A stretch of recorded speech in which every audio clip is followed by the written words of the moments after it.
ടാറ്റയുടെ വണ്ടികൾ എടുക്കുന്ന സമയത്ത് ആൾക്കാർക്ക് ഏറ്റവും കൂടുതലുള്ള ഉള്ളിലുള്ള ഒരു കൺസേൺ ആണ് ടാറ്റയുടെ സർവീസിനെ പറ്റി. അതിപ്പോൾ ടാറ്റ മാത്രമല്ല, ഇന്ത്യൻ കമ്പനിയായ മഹീന്ദ്ര ഉൾപ്പെടെ സർവീസിൻ്റെ കാര്യത്തിൽ ഭയങ്കര ടെൻഷനോട് കൂടിയാണ്. പക്ഷേ വേറെ ചാൻസുകൾ അല്ലെങ്കിൽ വേറെ വണ്ടികൾ എടുക്കാൻ ഒരു നിവൃത്തി ഇല്ലാത്തത് കൊണ്ട് നമ്മൾ ടാറ്റയും മഹീന്ദ്ര എടുത്തു പോകുന്നതാണ്. ആ ഒരു പ്രൈസ് ബ്രാക്കറ്റിൽ കിട്ടുന്നുണ്ട്. അപ്പോൾ ആൾക്കാരുടെ ഏറ്റവും കൂടുതൽ സംശയമായ സർവീസ് ശരിക്കും പ്രോപ്പറാണോ അല്ലേ എന്നറിയാൻ വേണ്ടി നമ്മൾ നേരത്തെ റിവ്യൂ ചെയ്തിട്ടുള്ള നമ്മളെ പഞ്ചീവിയാണ് 10,000 കിലോമീറ്റർ ഓടി. ഈ 3000 കിലോമീറ്ററിന് ഇടയ്ക്ക് ഒരു ഇടി കിട്ടി. ആ ഇടി നമ്മൾ ഇൻഷുറൻസ് ക്ലെയിം ചെയ്ത് നമ്മൾ ഷോറൂമിൽ സർവീസ് ചെയ്യാൻ വേണ്ടി കയറ്റി. അതിന്റെ എക്സ്പീരിയൻസ് ഒന്ന് പറഞ്ഞു കൊടുത്തു. എക്സ്പീരിയൻസ് എന്ന് പറയുന്നത് ടാറ്റയുടെ സർവീസ് എല്ലാവരും നോക്കുന്ന ഒരു സംഭവമാണ്. പൊതുവേ എല്ലാവർക്കും പേടിയുണ്ട്. ഉള്ളിലൊരു പേടിയെന്ന് മാത്രമല്ല, സർവീസ് ചെയ്ത് കിട്ടിയിട്ടുള്ളവർക്കും അത്ര വലിയ നല്ല അഭിപ്രായം ഇല്ല. പക്ഷേ എന്നെ സംബന്ധിച്ചെന്ന് പറഞ്ഞു കഴിഞ്ഞാൽ ടൈമിനെ സംബന്ധിച്ച് എനിക്കതൊരു വലിയ സംഭവമായിട്ട് തോന്നിയില്ല. കാരണം ഈ വണ്ടി സർവീസിന് കൊടുത്ത ആ സമയത്ത് തന്നെ ഒരു എൻലൈൻ ഉണ്ടായി. എൻ്റെ ഫ്രണ്ടിൻ്റെ എൻലൈൻ അതേ ദിവസം സർവീസിന് കയറ്റിയായിരുന്നു. ഇത് കണക്കൊരു ഇടി കിട്ടി, ഇൻഷുറൻസ് ക്ലെയിം ചെയ്യാൻ കയറ്റി. പുള്ളിയുടെ വണ്ടി ഇതുവരെ കിട്ടിയിട്ടില്ല. എൻ്റെത് പിന്നെ ഇപ്പോൾ കിട്ടിയത് ഒരിക്കലും അവരുടെ ടൈം കൃത്യമായിട്ട് ചെയ്തു തന്നുകൊണ്ടല്ല, കുറച്ച് ഇൻഫ്ലുവൻസ് ചെയ്യേണ്ടി വന്നു. പുറത്തുനിന്ന് അത്യാവശ്യം നല്ല രീതിയിൽ ഇൻഫ്ലുവൻസ് ചെയ്തുകൊണ്ട് ഈ ടൈമിൽ എനിക്ക് പുറത്തിറക്കാൻ പറ്റി. പിന്നെ ഇതിനകത്ത് ഏറ്റവും എടുത്തു പറയേണ്ട ഒരു പോയിന്റ് എന്ന് പറഞ്ഞാൽ ഇവരുടെ കമ്മ്യൂണിക്കേഷൻ കുറച്ച് ശോകമാണ്. നല്ല ഗ്യാപ്പ് വരുന്നുണ്ട്. നമ്മൾ ഓരോ തവണ അങ്ങോട്ട് വിളിച്ചും പിന്നെ സർവീസ് സെന്ററിൽ ചെന്നും അന്വേഷിക്കേണ്ട ഒരു കണ്ടീഷനാണ്. ഇങ്ങോട്ട് വിളിച്ചിട്ട് സാർ ഇങ്ങനെയാണ് അല്ലെങ്കിൽ അടുത്ത എന്ന് വെച്ചാൽ എൻ്റെ ഒരു അഭിപ്രായത്തിൽ അവർ എൻ്റെ അടുത്ത് പറഞ്ഞത് സാർ ഇന്ന ടൈമിൽ കിട്ടും എന്നാണ് പറയുന്നത്. അതിന് പ്രോപ്പറായിട്ടൊരു ടൈം പറയണ്ട. അത് പാർട്സ് വെയിറ്റ് ചെയ്യുന്ന വരുമ്പോഴത്തേക്ക് ചെയ്യാം എന്നുള്ള രൂപത്തിൽ നമ്മൾക്ക് ഇടയ്ക്കിടയ്ക്ക് ഒരു വിളിച്ചൊരു റിമൈൻഡറും അങ്ങനെ തന്നുകൊണ്ടിരുന്ന നമ്മൾ സാറ്റിസ്ഫൈഡ് ആയിരിക്കും. പക്ഷെ കമ്മ്യൂണിക്കേഷൻ എന്ന് പറയുന്നത് ഭയങ്കര ശോകമാണ് അവരുടെ കാര്യത്തിൽ. പക്ഷേ അതേസമയം ഈ ഹുണ്ടായുടെ കാര്യത്തിലാണെങ്കിൽ ഇടയ്ക്കിടയ്ക്ക് അവരെ വിളിച്ചിട്ട് കൃത്യമായിട്ട് വാട്സാപ്പിൽ നോട്ടിഫിക്കേഷൻ കൊടുക്കുന്നുണ്ട്, അപ്ഡേറ്റ് കൊടുക്കുന്നുണ്ട്. അവർക്കാന്നേ പോലും അവിടെ നിന്നൊരു ഈ പറയുന്ന പാർട്ട് അവരുടെ പ്ലാന്റിൽ നിന്ന് ഡിസ്പാച്ച് ചെയ്ത് കഴിഞ്ഞാൽ എപ്പോൾ ഇവിടെ വരുന്നത്, എവിടെ ട്രാക്ക് നമ്മൾ സാധാരണ ഒരു ഷിപ്മെന്റ് പോലെ ട്രാക്ക് ചെയ്യാനൊന്നും പറ്റുന്നില്ല. പിന്നെ അവർക്ക് അറിയാം ഇതിന്റെ അടുത്ത് എത്തിയിട്ടുണ്ടെന്നുള്ളൊരു ഈ പറഞ്ഞ സെറ്റപ്പ് ഒന്നും ടാറ്റയ്ക്കില്ല. ടാറ്റയ്ക്ക് ഉണ്ടോ ഇല്ലയോ എന്ന് എനിക്ക് അറിയത്തില്ല. നമുക്കൊന്നും കിട്ടിയിട്ടില്ല. ഓക്കെ, ഈ വീഡിയോയുടെ ഉദ്ദേശം എന്ന് പറയുന്നത് നിങ്ങളൊരു ടാറ്റ വണ്ടി ഓൺ ചെയ്യുന്നുണ്ട്. സപ്പോസ് നിങ്ങളുടെ വണ്ടി അങ്ങനെ വരാതിരിക്കട്ടെ, നിങ്ങളുടെ വണ്ടിക്ക് ഒരു തട്ട് കിട്ടിയെന്ന് വെച്ചോ. കിട്ടുമ്പോൾ നിങ്ങൾ ചെയ്യേണ്ട പ്രൊസീജിയർ അല്ലെങ്കിൽ നിങ്ങൾക്ക് കിട്ടാൻ പോകുന്ന എക്സ്പീരിയൻസ് ആണ് ഈ പറഞ്ഞുകൊണ്ടിരിക്കുന്നത്. ഓക്കെ, അപ്പോൾ ഒരു ടാറ്റ വണ്ടി തട്ടിക്കഴിഞ്ഞാൽ നമുക്ക് ആദ്യം ചെയ്യാൻ പോകുന്ന കാര്യം എന്തായിരിക്കും? ഷോറൂമിൽ കൊണ്ടുപോകുക. വണ്ടി തട്ടി എന്ന് പറയുന്നു, അവർ ഫോട്ടോ ഇൻസ്പെക്ട് ചെയ്യുന്നു, ഇൻഷുറൻസ് ക്ലെയിം ചെയ്യുക. ഇൻഷുറൻസ് ഉള്ള വണ്ടിയാണെങ്കിൽ ഇൻഷുറൻസ് ക്ലെയിം ചെയ്യാനുള്ള സെറ്റപ്പിലോട്ട് പോകുന്നു. 1000 റുപ്പീസ് ഇനിഷ്യലി അടയ്ക്കണം.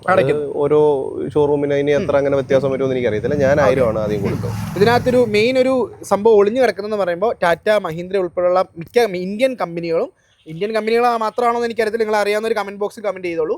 പുതിയ വണ്ടികളാണെങ്കിൽ നിങ്ങൾക്ക് സ്പെയർ പാർട്സ് കിട്ടുന്ന കാര്യം നിങ്ങൾ ചിന്തിക്കേ വേണ്ട. ഒരു മാസത്തിനുള്ളിൽ ഇത് ഭയങ്കര ചർച്ചാ വിഷയമാക്കേണ്ട കാര്യമാണ്. കാരണം 10, 20, 30 ലക്ഷം കൊടുത്തൊരു വണ്ടി എടുക്കുമ്പോൾ എന്തെങ്കിലും ഒരു ചെറിയ പാർട്ടാണ്, അതായത് ചെറിയ ബമ്പറിന് ഒരു ചെറിയ അത്ര വലിയ ഇമ്പാക്ട് ഉള്ള ഇടിയല്ല വന്നേക്കുന്നത്, എന്നാലും ചെറിയൊരു ചളുക്കം, ചെറിയൊരു പൊട്ടല്. ഈ ഒരു സാധനം മാറ്റാൻ വേണ്ടി എത്ര നാളെടുക്കും? എന്റേതെന്ന് പറഞ്ഞാൽ എന്റെ ബമ്പറിന് മാത്രമല്ല, കുറച്ച് ആ ക്വാർട്ടർ പാനലും കാര്യങ്ങളൊക്കെ പറഞ്ഞു. പക്ഷേ ഒരു വണ്ടിയുടെ സർവീസ്, കാരണം എൻ്റെ കയ്യിൽ നേരത്തെ ഇരുന്ന ഇയോണ, അത് പറയണ്ട, എൻ്റെ മാമൻ്റെ കയ്യിലിരുന്ന സിയാസ് വണ്ടിയാണ്. അത് ഫ്രണ്ടിൽ ഇത് കണക്ക് പുള്ളിക്കാരൻ എടുത്ത വഴിക്ക് കയ്യിൽ നിന്ന് ചാടി ഫ്രണ്ടിലൊരു മരം ഉണ്ടായിരുന്നു, അതിൽ ചെന്നിടിച്ച് എൻ്റെ ഫ്രണ്ട് അല്ല അത്യാവശ്യം നല്ല കൃത്യം ഒരാഴ്ചയിൽ സാധനം കിട്ടി. അതാണ് സുസുക്കിയുടെ, എനിക്ക് മനസ്സിലാവും. സുസുക്കി ഇതുപോലെ സർവീസിൽ ഈ പറയുന്ന ചവറ് കണക്കിന് വണ്ടി ഇറങ്ങുന്ന സുസുക്കി, എന്നിട്ട് പോലും സർവീസിന്റെ കാര്യത്തിൽ നമ്മൾ ചെല്ലുന്ന സമയത്ത് സ്പെയർ പാർട്സ് പുട്ടുപോലെ കിട്ടും. എന്തുകൊണ്ടാണ് ടാറ്റയ്ക്ക് ഇതുപോലെ വണ്ടികൾ ഇറങ്ങുന്നത്? നിങ്ങൾ എന്തുകൊണ്ടാണ് സ്പെയർ പാർട്സിൽ നിങ്ങൾ ഇതുപോലെ ഫോക്കസ് ചെയ്യാത്തത്? ഈ പറഞ്ഞാൽ ഇവരുടെ സൈഡിൽ നിന്ന് ഷോറൂമുകാർ പറയുന്നത് ഓർഡർ ചെയ്തിട്ടുണ്ട് സാർ, വന്നിട്ടില്ല.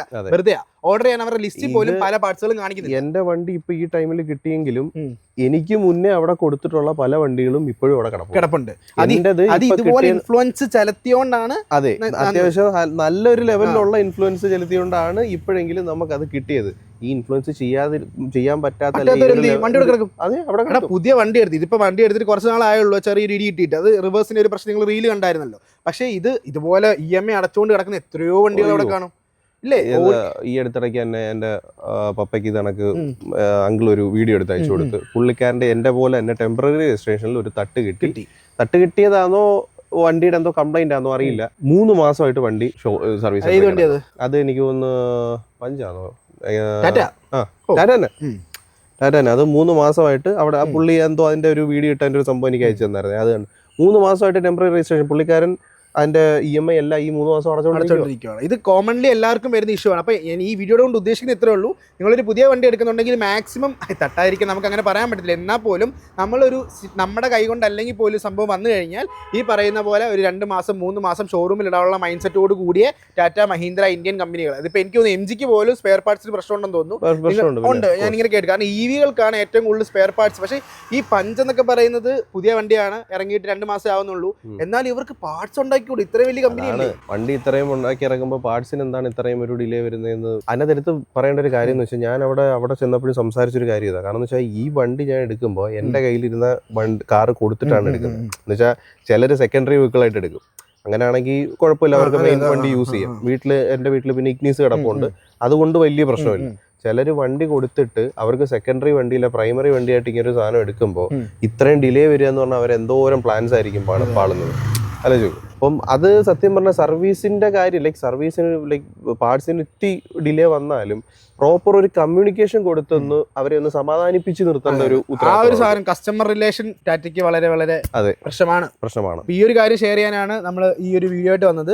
ഈ ഒരു കാര്യം മൈൻഡ് വെച്ചോളൂ. ടാറ്റയുടെ ഏത് EV എടുത്താലും, EVയുടെ കേസ് എനിക്ക് അറിയത്തുള്ളൂ, മഹേന്ദ്ര, MG ഇതാണ് ഞാൻ കേട്ടിട്ടുള്ളത്. പൊതുവെ ബാക്കിയുള്ള ബ്രാൻഡ്സ് നിങ്ങൾക്ക് അറിയത്തില്ലെങ്കിൽ ഡിലേയുടെ കാര്യം പറയുകയാണെങ്കിൽ ഈ പറഞ്ഞ പോലെ തന്നെ ഹുണ്ടായിക്കൊക്കെ ഡിലേ ഉണ്ട്. പക്ഷേ അവരുടെ ഏറ്റവും വലിയൊരു പ്ലസ് പോയിന്റ് എന്ന് പറഞ്ഞാൽ കൃത്യമായിട്ടുള്ള കസ്റ്റമർ സർവീസ്.